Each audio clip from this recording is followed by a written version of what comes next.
मुकामा जो कि बाहुबलियों की धरती मानी जाती है, वहाँ तेजस्वी यादव घोड़े पर बैठ गए। क्या बाहुबलियों को संदेश देना था कि तेजस्वी यादव ही असली बाहुबली या असली नेता या जननेता है? क्या संदेश था उसका? देखिए, तेजस्वी यादव समाज बली है, बाहुबली नहीं है। कि जिस इलाके में, जिस टाल के इलाके में लोग कट्टा बांटते हैं, वहाँ मैं कलम बांट रहा हूँ। तो सम्राट चौधरी से आप पूछिए, वो इतने दिन से डिप्टी सीएम है। सम्राट चौधरी एक काम गिना दे अपने विभाग का, कोई एक काम चुनौती है सम्राट चौधरी जी को कि वो अपने राजनीतिक जीवन में, सामाजिक जीवन में, सार्वजनिक जीवन में एक काम गिना दे कि मैंने बिहार के लिए ये काम किया है। हाँ, तो ये घुसपैठिया 10 महीने पहले झारखंड में थे, झारखंड में चुनाव था, वहाँ कह रहे थे घुसपैठिया घुस गए। अब वो बिहार में आ गया तो वो बिहार में आ गए घुसपैठिए। 6 महीने बाद अभी पश्चिम बंगाल में चुनाव है तो घुसपैठिया वहाँ चले जाएंगे। तो इनकी सहूलियत के अनुसार घुसपैठिया आ जाते हैं। अब की बार तो जनता उनको ऐसा बता देगी, अगली बार वो बिहार की तरफ मुँह करके भी नहीं देखेंगे। पिछली बार तो इन्होंने वोट चोरी के साथ साथ 15 सीटों की चोरी की थी। अब की जनता एक पाँव पे खड़ी है। ये जो अब की बार जनमत की चोरी नहीं होने देगा। पिछली बार तो उन्होंने, हम तो कह रहे हैं कि वोट चोरी, उन्होंने तो यहाँ बिहार में सीट चोरी भी की थी। 15 सीट चोरी चुनाव आयोग के माध्यम से 5 घंटे वोट काउंटिंग को रोके, गिनती को रोके, और उन्होंने वो सीटें चुरा ली थी। अब तो हर व्यक्ति कह रहा है कि तेजस्वी ही भरोसा है, तेजस्वी ही भविष्य है और तेजस्वी ही तय है। तेजस्वी यादव जी कह रहे हैं कि किस भारतीय जनता पार्टी के बच्चे नेता पुत्र के हाथ में आपने एक तलवार देखी है?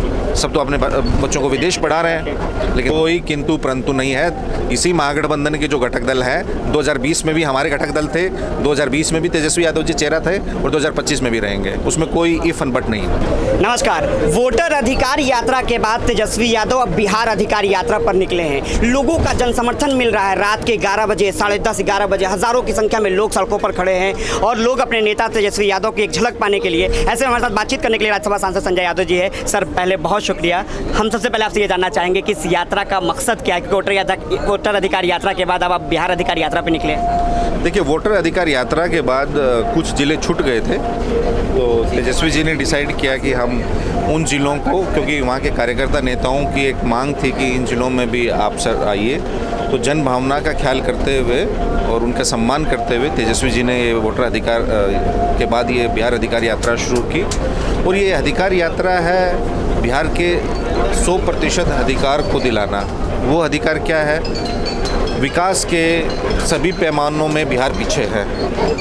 प्रति व्यक्ति आय बिहार की देश में सबसे कम है, प्रति व्यक्ति निवेश सबसे कम है, साक्षरता दर बिहार की सबसे कम है, स्वास्थ्य क्षेत्र के तमाम सूचकांक में बिहार सबसे पीछे है, बहुआयामी गरीबी के सूचकांक में बिहार सबसे नीचे है, किसानों की आय के मामले में बिहार सबसे नीचे है, महिलाओं की सुरक्षा और उनके जो स्वास्थ्य, पौष्टिक आहार से संबंधित रक्त की कमी जो है वो उसमें बिहार में सबसे अधिक है। महिलाओं में देश में सबसे अधिक बौनेपन के शिकार बिहार के बच्चे हैं। सबसे कम यानी अंडरवेट बिहार जो बच्चे हैं वो बिहार में हैं। तो ये जितने भी विकास के पैमाने हैं, सूचकांक हैं, उनमें बिहार सबसे फिसड्डी है। तो सबसे अधिक गरीबी बिहार में है, सबसे अधिक बेरोजगारी बिहार में है, पलायन दर बिहार में है, और असमानता, जो आर्थिक असमानता है वो बिहार में है। आप देखिएगा कि बिहार के पटना जिले की प्रति व्यक्ति आय और बिहार के सबसे गरीब किशनगंज या शिवहर जिले की आप प्रति व्यक्ति आय देखेंगे, उसमें कई गुना का फर्क है। तो उसी असमानता को, चाहे वो आय की हो या विकास की हो, उसको मिटाने के लिए तेजस्वी जी इस यात्रा पे निकले। आप इस यात्रा में मुद्दों की बात कर रहे हैं, लेकिन बीजेपी के लोग कह रहे हैं कि आप एक खास समुदाय को टारगेट कर रहे हैं इस यात्रा में। देखिए, बीजेपी 20 साल से यहाँ सरकार में है, 11 साल से केंद्र में है।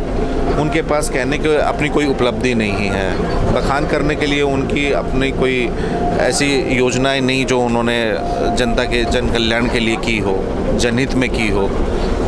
तो अब वो क्या कहेंगे? अब वो कह रहे हैं कि एक खास विशेष वर्ग को, वो कहते हैं कि कल गृह मंत्री जी बिहार में आए, उन्होंने क्या अपनी सरकार की इस 20 साल की सरकार और 11 वर्ष की केंद्र सरकार की किसी योजना का नाम गिनाया या किसी उपलब्धि का बखान किया? नहीं, क्योंकि उनके पास है ही नहीं करने के लिए। उनकी तो यूएसपी जो है, they are the subject matter experts of this घुसपैठिया भारत पाकिस्तान। तो वो तो कह रहे हैं ना कि आप लोग घुसपैठिया को ही वोटर बनाना। हाँ, तो ये घुसपैठिया 10 महीने पहले झारखंड में थे, झारखंड में चुनाव था, वहाँ कह रहे थे घुसपैठिया घुस गए। अब वो बिहार में आ गया तो वो बिहार में आ गए घुसपैठिए। 6 महीने बाद अभी पश्चिम बंगाल में चुनाव है तो घुसपैठिया वहाँ चले जाएंगे। तो इनकी सहूलियत के अनुसार घुसपैठिया आ जाते हैं। आपकी जानकारी के लिए बता दूँ, 2004 से लेकर 2014 तक जब यूपीए की सरकार थी तो 86,000 घुसपैठियों को भारत से बाहर किया गया था।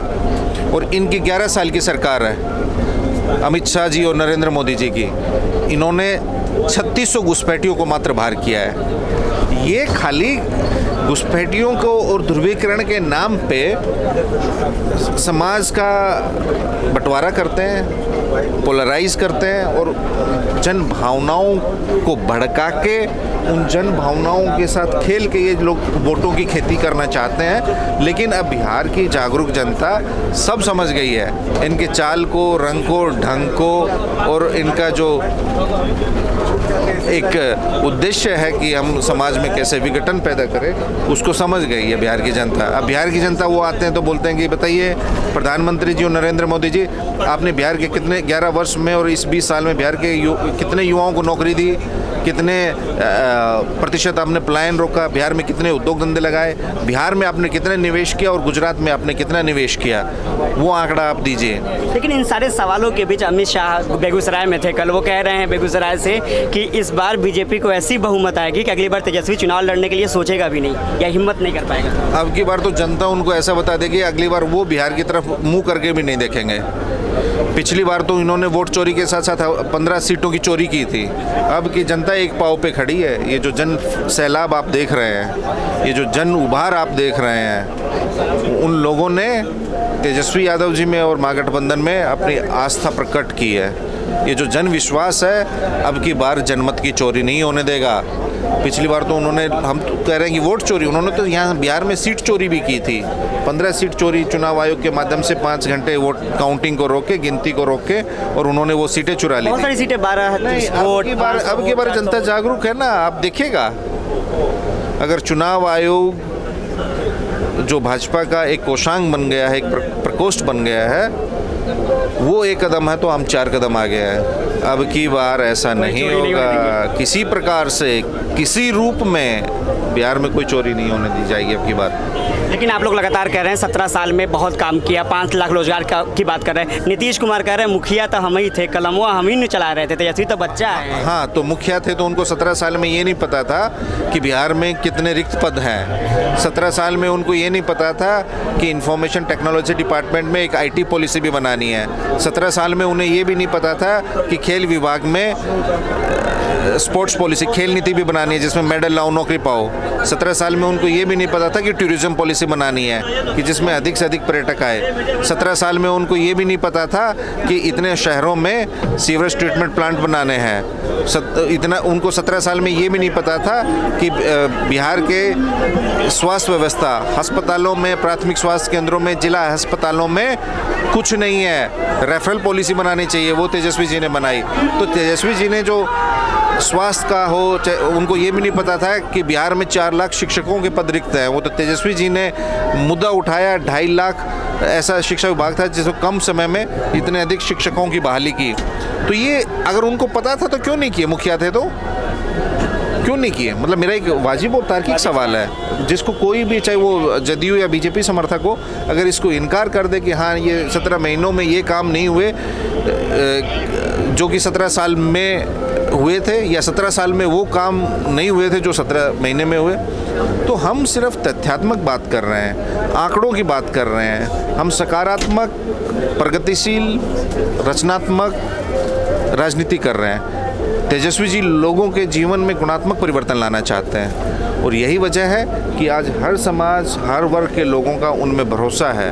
अब तो हर व्यक्ति कह रहा है कि तेजस्वी ही भरोसा है, तेजस्वी ही भविष्य है और तेजस्वी ही तय है। लेकिन सम्राट चौधरी तो कह रहे हैं कि इनके बाप ने पूरे बिहार को लूट लिया, अब फिर सड़क पर निकले। चौधरी तो इसलिए बोल रहे हैं ना क्योंकि वो जानते हैं तेजस्वी ही ताकत है। और सम्राट चौधरी जी, मैं समझता हूँ कि नैतिक रूप से ये कहने के हकदार भी नहीं है। अपने जीवन में, पूरे राजनीतिक जीवन में वो 2 चुनाव जीते हैं और दोनों उन्होंने राष्ट्रीय जनता दल से जीते हैं। उनकी मात्र एक उपलब्धि है जीवन में कि वो हेर फेर करके, जालसाजी करके कम उम्र में मंत्री बन गए थे। हर उनके जो चुनावी हलफनामा है उसमें उम्र बढ़ती है और उनकी शिक्षा भी बढ़ती है। वो तो जेडीयू के लोगों ने उनकी पोल खोल रखी है, तो उनका कोई नैतिक अधिकार नहीं है। और सम्राट चौधरी से आप पूछिए, वो इतने दिन से डिप्टी सीएम है, सम्राट चौधरी एक काम गिना दे अपने विभाग का, कोई एक काम चुनौती है सम्राट चौधरी जी को कि वो अपने राजनीतिक जीवन में, सामाजिक जीवन में, सार्वजनिक जीवन में एक काम गिना दे कि मैंने बिहार के लिए ये काम किया है, कोई एक, सिवाय गाली देने के। सर आखिरी सवाल होगा, मुकामा जो कि बाहुबलियों की धरती मानी जाती है, वहाँ तेजस्वी यादव घोड़े पर बैठ गए, क्या बाहुबलियों को संदेश देना था कि तेजस्वी यादव ही असली बाहुबली या असली नेता या जननेता है? क्या संदेश था उसका? देखिए, तेजस्वी यादव समाज बली है, बाहुबली नहीं है। तेजस्वी यादव जी ने एक सांकेतिक रूप से ये कहा कि जिस इलाके में, जिस टाल के इलाके में लोग कट्टा बांटते हैं, वहाँ मैं कलम बांट रहा हूँ। आप कट्टा पकड़ेंगे, आपका वर्तमान और भविष्य खराब हो जाएगा। आप कलम पकड़ेंगे, आपका वर्तमान बेहतर होगा, भविष्य सुनहरा होगा और आपकी आने वाली नस्लें भी आप पे गर्व करेंगी। तो तेजस्वी यादव जी का, और ये मोकामा का ही नहीं, लोगों की याददाश्त बहुत कमज़ोर है। 5 जुलाई को हमारी पार्टी का स्थापना दिवस था, उस दिन बापू सभागार में उन्होंने पंजीकरण करा के 10,000 कलमें बांटी हैं रजिस्ट्रेशन के साथ, लेकिन वो खबरें नहीं बनती है गोदी मीडिया में। क्यों बनेंगी? नहीं बनेंगी। अब उन्होंने कलम बांट दी तो भी लोगों को दिक्कत है कि ऐसे नहीं बांटना था ना, वैसे नहीं बांटना चाहिए। अरे विद्या के अनेक रूप हैं, आप कैसे भी ग्रहण कीजिए।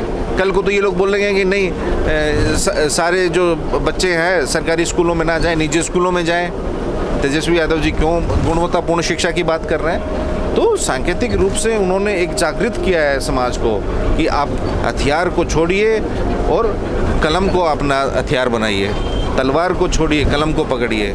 क्योंकि जो भारतीय जनता पार्टी के लोग हैं वो समाज में घृणा, नफरत पैदा करके विघटन करना चाहते हैं और वो आपके बच्चों का भविष्य खराब करना चाहते हैं। क्योंकि तेजस्वी यादव जी कह रहे हैं कि किस भारतीय जनता पार्टी के बच्चे नेता पुत्र के हाथ में आपने एक तलवार देखी है? सब तो अपने बच्चों को विदेश पढ़ा रहे हैं, लेकिन तेजस्वी जी जो समाज के गरीब हैं, वंचित है, उपेक्षित है, उन वर्गों के जो हाशिए के समूह हैं, उनके बच्चों को सरकारी स्कूलों में गुणवत्तापूर्ण शिक्षा प्रदान करना चाहते हैं। इसलिए उन्होंने सबसे पहले उस कमी को पहचानते हुए 2.5 लाख शिक्षकों की नियुक्ति की। अभी भी टीआरई की जो परीक्षाएं होनी थी उसमें भी गड़बड़ियां हो रही हैं। तो तेजस्वी जी घूम घूम के अधिकार यात्रा में वो जन समस्याओं को पहचान रहे हैं और उनका निराकरण कर रहे हैं। इसीलिए जो पिछले 1 साल से ये 30,000 किलोमीटर से अधिक सड़क मार्ग से यात्रा कर चुके हैं, जो जन समस्याओं को वो देखते हैं, जो जन सुनवाई करते हैं, उसके अनुरूप वो अपनी घोषणाएं करते हैं। तभी तो ये सरकार उनकी हर घोषणा को कॉपी कर ले रही है। सर आखिरी सवाल होगा, 2025 में मुख्यमंत्री का चेहरा कौन हो? हमने लगातार कांग्रेस के कई बड़े प्रवक्ताओं से सवाल पूछे, लेकिन वो घुमा फिरा देते हैं। क्या मान रहे हैं तेजस्वी यादव ही बिहार के सीएम होंगे? कोई किंतु परंतु नहीं है। इसी महागठबंधन के जो घटक दल हैं, 2020 में भी हमारे घटक दल थे, 2020 में भी तेजस्वी यादव जी चेहरा थे और 2025 में भी रहेंगे। उसमें कोई इफ एंड बट नहीं है। बहुत शुक्रिया सर। तो ये थे हमारे साथ राज्यसभा सांसद संजय यादव, जो बता रहे थे कि तेजस्वी यादव ही बिहार के अगले मुख्यमंत्री बनेंगे। धन्यवाद।